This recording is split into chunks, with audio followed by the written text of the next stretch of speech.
Hello students, now we discuss about the disorder of thyroid hormone, thyroxine hormone. Thyroid gland के जो thyroxine hormone है इनको एक तो T3 नाम दिया जाता है, second one T4, third one is the calcitonin. इनके फंक्शंस पहले देख चुके हैं. अब इसमें आता है सबसे पहले disorder of thyroid gland. Number 1 पहला डिसऑर्डर देखिए इसमें ग्वाइटर. ग्वाइटर क्या होता है, किसकी वजह से होता है ग्वाइटर डिजीज?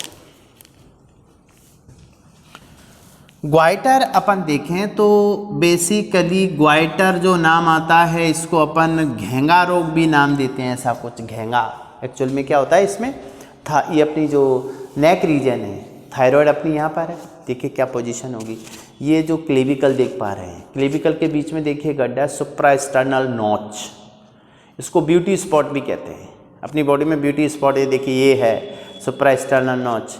यहाँ पे चिन पे होता है, यहाँ होता है.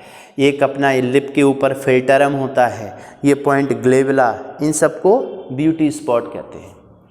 ये एक अलग पार्ट है, वो तो पढ़ाते पढ़ाते अपन को बहुत सारी चीज़ें याद आ जाती हैं. तुम्हारे को इसमें करना क्या होता है, फोकस करना होता है लेक्चर पर और इससे रिलेटेड क्वेश्चन सॉल्व करने होते हैं. उन सब के लिए लाइव क्लासेस में और इसके लिए अलग से एक प्लेटफॉर्म बना हुआ है टेस्ट का पोर्टल, वहाँ के टेस्ट देने होते हैं. तो आपने थ्योरी पढ़ा, समझा, कंसेप्चुअल देखा, एनसीईआरटी से रिलेटेड क्वेश्चन क्या क्या बन सकते हैं, तो उन सब की प्रैक्टिस अपन किस में देखते हैं, इसका जो टेस्ट का पोर्टल है. तो आप उसमें भी या मान लीजिए जो बाहर के बच्चे देखते हैं तो उनके पास नोट्स नहीं है, टेस्ट नहीं है, तो वो वीडियो में आप देखते हैं कि कॉन्टैक्ट नंबर होता है, उस पर रेगुलर वे में आप कॉन्टैक्ट कर सकते हैं प्रिंटेड नोट्स के लिए, टेस्ट पेपर के लिए, लाइव क्लासेस के लिए. अब जब ये ग्वाइटर है, देखिए ग्वाइटर क्या होता है. ग्वाइटर पहला डिजीज, इसका कॉज देखिए, कॉज क्या है, cause of the goitre. Cause इसमें होता है basically deficiency of iodine in food, specially food के अंदर, क्योंकि आयोडीन को अपन किसके थ्रू लेते हैं, फूड के थ्रू लेते हैं. पर डे रिक्वायरमेंट आयोडीन का कितना था, 120 माइक्रोग्राम पर डे आयोडीन की रिक्वायरमेंट है. और वो हार्मोन बनाने में यूज होता है आयोडीन टायरोसिन से मिलके. अब मान लीजिए फूड में आयोडीन की कमी हो गई, डेफिशिएंसी हो गई, तो कहीं ना कहीं T3 T4 की क्या हो जाएगी, कमी हो जाएगी. सिम्टम्स इसके देखिए क्या हो सकते हैं. सिम्टम्स में थायराइड का साइज, मतलब हाइपरथायरॉयडिज्म. इसमें हाइपरथायरॉयडिज्म, या अपन इसको सिंपल वे में ऐसा और कह सकते हैं कि साइज ऑफ थायराइड ग्लैंड ये इंक्रीज हो जाता है. साइज थायराइड का बढ़ जाता है तो गले में स्वेलिंग आ जाती है. साइज इंक्रीज होने के बाद में अब पहला सिम्टम तो ये आया. दूसरा सिम्टम इसका देखिए क्या आ सकता है. दूसरा सिम्टम ये है कि आयोडीन की कमी है, तो थायराइड हार्मोन का लेवल कम हो जाता है, मीन्स हाइपोथायरॉयडिज्म. स्पेशली हाइपोथायरॉयडिज्म, ज़्यादातर थायराइड की कमी होती है. बट ऑल्सो हाइपरथायरॉयडिज्म, हाइपरथायरॉयडिज्म भी देखने को मिलती है इसमें आयोडीन की डेफिशिएंसी में, ग्वाइटर में. तो जब आयोडीन की कमी होती है तो इससे बहुत सारे सिम्टम आने लगते हैं. BMR लो हो जाता है पेशेंट का. यदि मान लीजिए हाइपर हुआ तो आई वॉल बाहर आने लगती है, एक्सपोज होने लगता है आई वॉल का. बॉडी में डलनेस आने लगती है यदि लो हुआ तो. हाइपर हुआ तो बॉडी ज़्यादा हाइपर होने लगती है, स्लीपिंग आवर्स कम हो जाते हैं. इसी ग्वाइटर में एक टर्म और दिया जाता है, एंडेमिक ग्वाइटर. एंडेमिक ग्वाइटर देखिए क्या है. एंडेमिक का मतलब होता है लोकल, किसी लोकल एरिया में आयोडीन की कमी हो. तो यहाँ पर इसकी वजह क्या हो सकती है? Deficiency of iodine, iodine in local region, कोई लोकल एरिया है, पर्टिकुलर एरिया है। जैसे इसका एग्जाम्पल देते हैं, इसका example Hokkaido, Hokkaido goitre, Hokkaido goitre in Japan.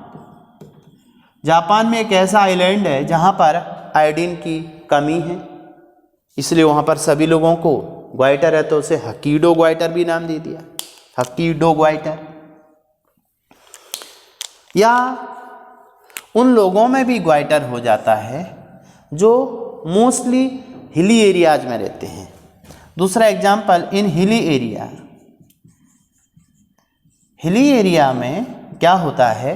Hilly area में आयोडीन डेफिशिएंसी होती है, iodine deficiency in water and soil, पानी में और वहाँ की मिट्टी में, दोनों में आयोडीन कम हो जाता है।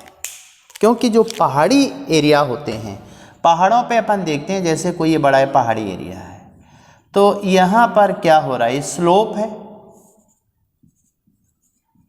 यहाँ मान लीजिए रेनफॉल हुआ,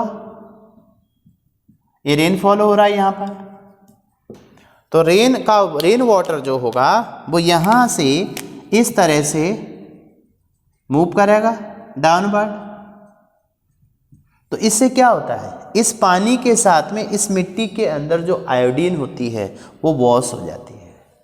इसलिए इन हिल एरिया में क्या होता है? हिल एरिया में जो मिट्टी होती है, पानी होती है, उसमें आयोडीन की डिफिशियंसी हो जाती है। तो देखा होगा जो पहाड़ी क्षेत्रों में, जैसे अपना कश्मीर है, तो वहाँ पे ब्यूटी तो है, लेकिन ब्यूटी विदाउट ब्रेन, आयोडीन की कमी है। लेकिन ये आयोडीन, मान लीजिए पानी नीचे आता है हिल एरिया से निकल के, तो इस रीजन में ज़्यादा, इस मिट्टी में ज़्यादा होगा आयोडीन। जैसे अपना साउथ इंडियन अन्ना भाई, देखने में तो वैसे, लेकिन उनका दिमाग तेज, क्योंकि उनको सी फूड और यहाँ की मिट्टी में, सॉइल में, वाटर में क्या ज़्यादा है? आयोडीन यहाँ पर बढ़ा हुआ है, और यहाँ पर हिली एरिया में आयोडीन क्या होता है? कम होता है। ये नेचुरल बैलेंस है। This is about the one disease, first disease goitre. And second disorder इसका देखें, सेकेंड वन डिसऑर्डर। चलिए सेकेंड डिसऑर्डर अपन देखते हैं, यहाँ पर है ये मिक्सॉइडीमा और गर्ल्स डिजीज, या पहले इसमें क्रेटिनिज्म देखते हैं। क्रेटिनिज्म, क्रेटिनिज्म देखिए क्या होता है। क्रेटिनिज्म एक्चुअल में ये केराटिन का मतलब होता है डेफिशिएंसी इन चिल्ड्रन। तो सबसे पहली वजह देखिए, क्रेटिनिज्म का जो कॉज है, कॉज ऑफ द क्रेटिनिज्म, इसमें क्या होता है? Deficiency of thyroxine in children and also in foetus. मान लीजिए कोई फीमेल है, अपने फूड में आयोडीन कम लेती है, तो उसके फीटस को भी डिजीज हो जाती है क्रेटिनिज्म। अब देखिए इसमें क्या होगा, क्रेटिनिज्म में क्या हो सकता है। क्रेटिनिज्म में चूँकि thyroid hormone physical, mental and sexual behaviour को कंट्रोल करता है, तो इसका जो फिजिकल इफेक्ट क्या होगा, बॉडी में फिजिकल इफेक्ट देखिए क्या होगा। फिजिकल में अपन देखते हैं तो क्या क्या आता है। फिजिकल का मतलब होता है स्केलेटन, मसल एंड बिसरा, ये है बॉडी ऑर्गन्स को बिसरा कहते हैं। तो बताइए, जब इस हार्मोन की कमी है, डेफिशिएंसी है, तो फिजिकल रिटार्डेशन होगा, फिजिकल ग्रोथ उसकी कम होगी। फिजिकल ग्रोथ कम होने का मतलब है, देखिए स्केलेटल इसका कम है, मीन से ड्वार्फ हो जाएगा, ड्वार्फ हो जाएगा। इसकी हाइट 3.5 फीट होगी ड्वार्फिज्म की तरह। तो ड्वार्फिज्म में तो केवल हाइट कम थी, उसका मेंटल और सेक्सुअल जो ग्रोथ थी वो नॉर्मल थी, लेकिन यहाँ पर स्केलेटल कम है। मसल की बात करते हैं, मसल इसकी वीक हो जाएंगी। विसरा इसके लेस डेवलप होंगे, मीन्स रिटार्टेड होंगे। पोर्ट वैली कहते हैं जिसको, मतलब इसको बोलते हैं पॉट वैलिड। क्या नाम देते हैं? Pot valid. एक नया टर्म याद कर लो, पॉट वैलिड विसरा होंगे। ये फिजिकल डेवलपमेंट पर इफेक्ट हुआ। फिजिकल के बाद में मेंटल देखिए, मेंटल डेवलपमेंट कैसा होगा इसका। ऑफकोर्स जो बच्चे हैं उन बच्चों में, इन बच्चों का आईक्यू लेवल लो हो जाएगा, बीएमआर ऑलरेडी लो होगी, बीएमआर लो है, आईक्यू लो है, तो इनको, और एक और इसमें आता है इडियोटिक फेस, इडियोसी। इडियोसी का मतलब इनका आईक्यू लेवल कम है। भाई मेंटल डेवलपमेंट इसलिए कम हो रहा है क्योंकि जब बच्चा डेवलप हो रहा होगा और उसका जब नर्वस सिस्टम डेवलप हो रहा होगा, उसकी जो नर्व सेल है और उसका जो एक्सोन है उसमें माइलिन शीथ डेवलप कम हो पाई होगी, इसलिए इडियोसी आ जाती है बच्चों में। इम्बेसिलिटी भी बोलते हैं उसको, भोंदू, भोंदू हो जाते हैं, ठीक है ना, मतलब इनका मेंटल लेवल कम है। अब दूसरा देखिए, कॉज में डेफिशिएंसी ऑफ द थायरोक्सिन हुई या इन चिल्ड्रन एंड फीटस, एक और डेफिशिएंसी हो सकती है मदर के फूड में आयोडीन की डेफिशिएंसी, ये भी हो सकती है कॉज। अगला इसका कॉज हो सकता है deficiency of iodine in food of deficiency of iodine in food during pregnancy. अब आप देखिए, ड्यूरिंग प्रेगनेंसी हो सकती है, समझिए इस बात को। ड्यूरिंग प्रेगनेंसी के टाइम पर मान लीजिए फूड में आयोडीन की कमी हुई तो फूड सप्लाई, जो आयोडीन सप्लाई है बच्चे को कम हो जाएगी, तो उसको फीटल क्रेटिनिज्म बोलते हैं इसको। फीटस में उससे क्रेटिनिज्म होके ही आएगी, उसका डेवलपमेंट कम होके आएगा, राइट। मेंटल के बाद में अब नेक्स्ट देखते हैं इसका सेक्सुअल। भाई थर्ड स्टेप इसका सेक्सुअल डेवलपमेंट क्या होगा, सेक्स ऑर्गन पे क्या अफेक्ट आएगा। तो सेक्स ऑर्गन में अभी कहा था कि मेंस्ट्रुअल साइकिल को रेगुलेट करता है, तो इन्फेंटाइल जो सेक्स ऑर्गन होंगे, इन्फेंटाइल सेक्स ऑर्गन का मतलब है इनकी ग्रोथ नहीं होगी उतनी, तो इससे क्या होगा, जो सेकेंडरी सेक्स ऑर्गन वो लेस डेवलप होंगे, तो इसमें जो सेकेंडरी सेक्सुअल कैरेक्टर है उसकी अपीयरेंस नहीं होगी, no appearance of the secondary sexual character. ये तो सिम्टम्स किसके हुए, क्रेटिनिज्म के। दो डिसऑर्डर हो गए। क्रेटिनिज्म के बाद थर्ड डिसऑर्डर देखें तो इसमें आता है मिक्सॉइडीमा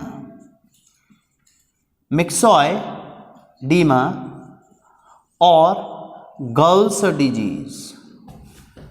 मिक्सॉइडीमा को गर्ल्स डिजीज भी नाम देते हैं। मिक्सॉइडीमा और गर्ल्स डिजीज, देखिए इसमें क्या होता है, इसका बेसिकली कॉज क्या है। कॉज ऑफ द मिक्सॉइडीमा, इसमें एक्चुअल में होती है deficiency of thyroid hormone in adult के केस में थायराइड हार्मोन की कमी हो गई, हाइपोथायरॉयडिज्म है एडल्ट के केस में।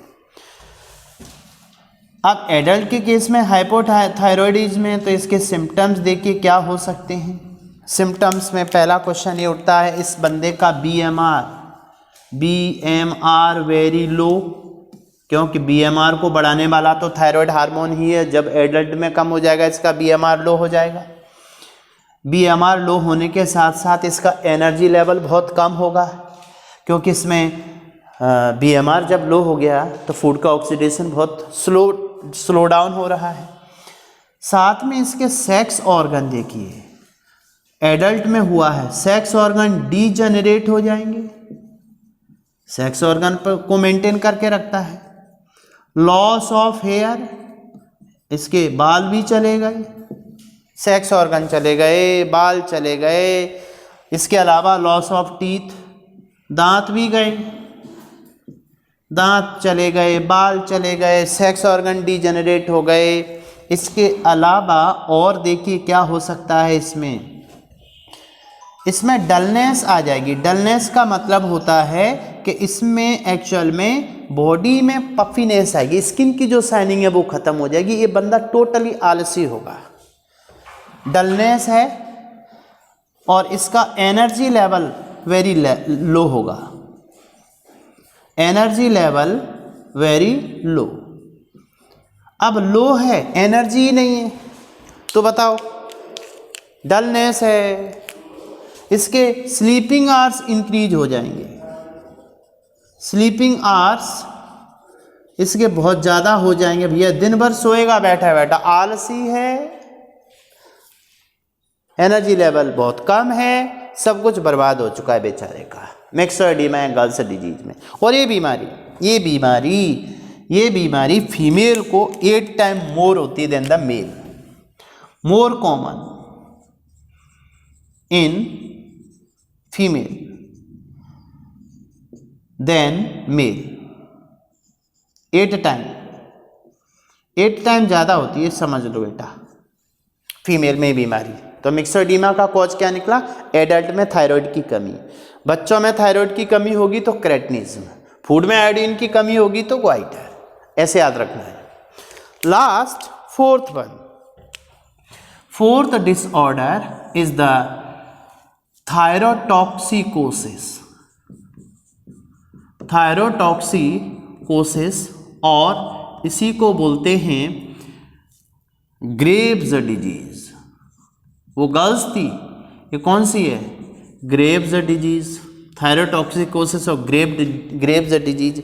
इसमें देखिए क्या होता है, इसका जो कॉज है, कॉज ऑफ द डिजीज, इसमें हाइपरथायरॉयडिज्म हो रहा है।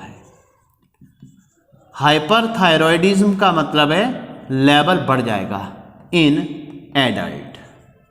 एडल्ट में थायराइड की वृद्धि हो जाएगी, सीक्रेशन बढ़ जाएगा, हाइपरथायरॉयडिज्म हो जाएगा। इन सच केस इसके सिम्टम्स क्या हो सकते हैं? Symptoms of this disease, symptoms wise देखें तो देखिए हाइपर हो रहा है, इस बंदे का BMR बताओ। पहला, इस बंदे का BMR बहुत हाई होगा, BMR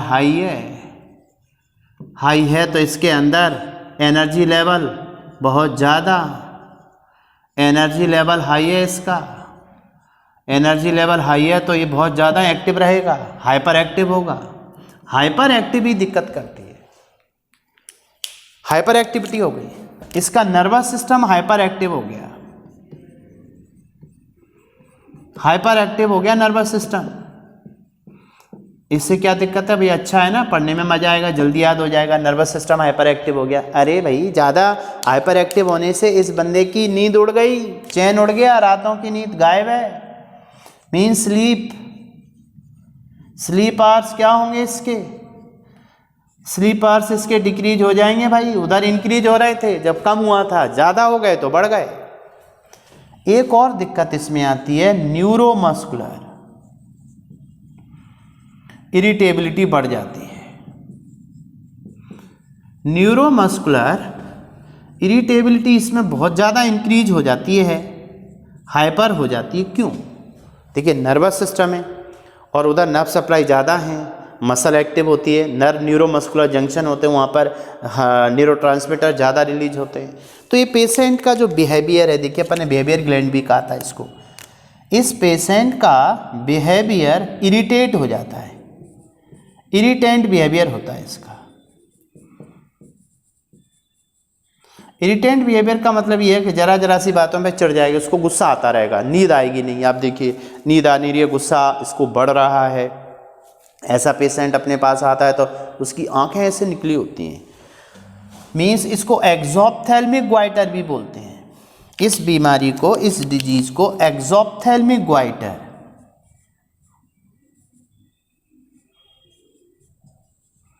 एक्सोप्थेल्मिक ग्वाइटर भी नाम दिया जाता है इसको। एक्सोप्थेल्मिक ग्वाइटर में देखिए क्या होता है, एक्सोप्थेल्मिया में क्या होता है, इसमें आई जो वॉल है वो प्रोट्रूड हो जाती है। आई वॉल प्रोट्रूड, आंखें जो होती हैं ना वो बाहर निकल आती हैं, प्रोट्रूजन हो जाता है। क्यों? देखो कैसे, जैसे अपनी ये ऑर्बिट है, थोड़ा सा देखने की कोशिश करो यहाँ पे प्रैक्टिकली। ये आई ऑर्बिट है और इस आई ऑर्बिट में आई रखी है और इस आई के चारों तरफ एक्स्ट्रा ऑकुलर मसल होती हैं, जैसे अपनी आंखें हैं ना ये रोटेट करती हैं अपन, बाइनोकुलर विजन में वन डायरेक्शन मूवमेंट होती है। तो eye ball protrude due to weakness, कमजोर हो गई, देखो क्या, weakness of extra ocular muscle, extra ocular muscle weak हो जाती है, इच्छा होती है, superior rectus, inferior rectus, lateral rectus, superior rectus, inferior rectus, इनको नाम आगे बाद में देंगे। तो ये मसल क्या करती हैं, आई बॉल को इस ऑर्बिट में जोड़ के रखती हैं और रोटेट कराती हैं। तो ये मसल वीक होने से आंखें बाहर आ जाती हैं, आई मीन्स ऑप्थेल, इसलिए नाम दिया गया एक्सोप्थेल्मिक ग्वाइटर। मीन्स इसको थायराइड टॉक्सिकोसिस और ग्रेव्स डिजीज को एक्सोप्थेल्मिक ग्वाइटर भी नाम देते हैं अपन। This is about disorder of the thyroid gland. Okay, very simple है, इसको नोट्स बना के थोड़ा कोशिश करो रिवाइज करने की, तो ये बहुत सिंपल वे में अपने सारे क्वेश्चन क्लियर हो जाएंगे नीट के। ओके।